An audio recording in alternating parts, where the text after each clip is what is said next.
Hi guys, we are at Trailguide to the Body, and we're featuring synergist, meaning muscles that work together. Okay, we are now at page 194, but prior to that, I did a video. Please watch them so it makes sense. And also, just an FYI, muscle usually, right, to create a movement or action, what it does is it does contract and relax. But for that to happen, like there's an integrated approach, right? So there's an agonist and antagonist, right? That's happening. So in this instance, flexion, the antagonist is extension. So when this is contracting, this must relax, right? So, and then it will pull, but it cannot push. I must have mentioned earlier, push one of the videos. I'm gonna try to see it and I won't post it, but I've done a lot of videos with regards to muscles are just dependent on you and the nerves that it innervates, right?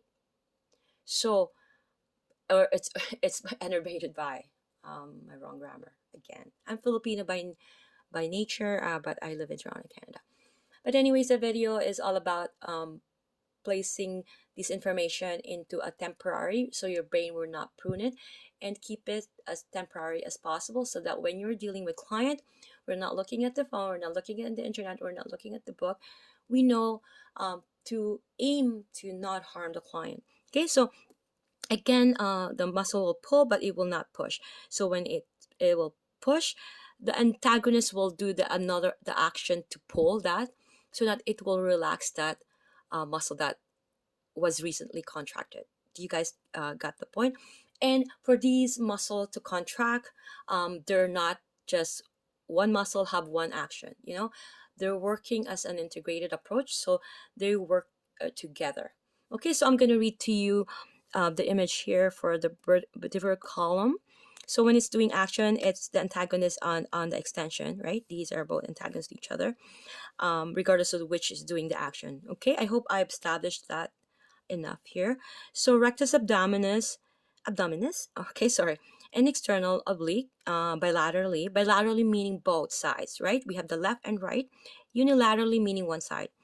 Okay, so internal oblique, bilaterally, we have the psoas major with the insertion fixed, and we also have the iliacus with the insertion fixed. Okay, and the extension, and this is anterior and lateral view. Anterior is in front of the body in an anatomical human position. Posterior is at the back, but this is showing the lateral, meaning is the side. Medial is the midline, so going medial, going lateral. Okay, extension is antagonist on flexion.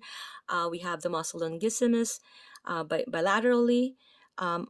Also ilicostalis, multifidi, vertitoris, and spinalis and intertransversary. They're all bilaterally, and also some spinalis capitis.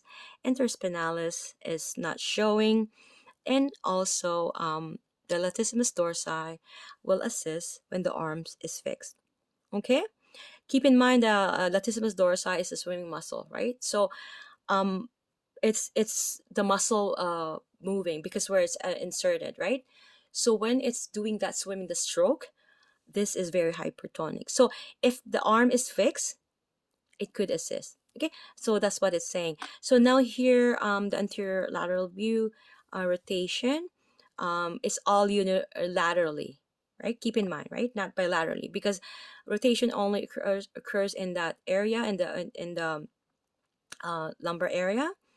And if you see, it has to be done only either unilaterally or contralateral. Okay, so external oblique to the opposite side, internal oblique to the same side, multifidi to the opposite side, rotatorus to the opposite side.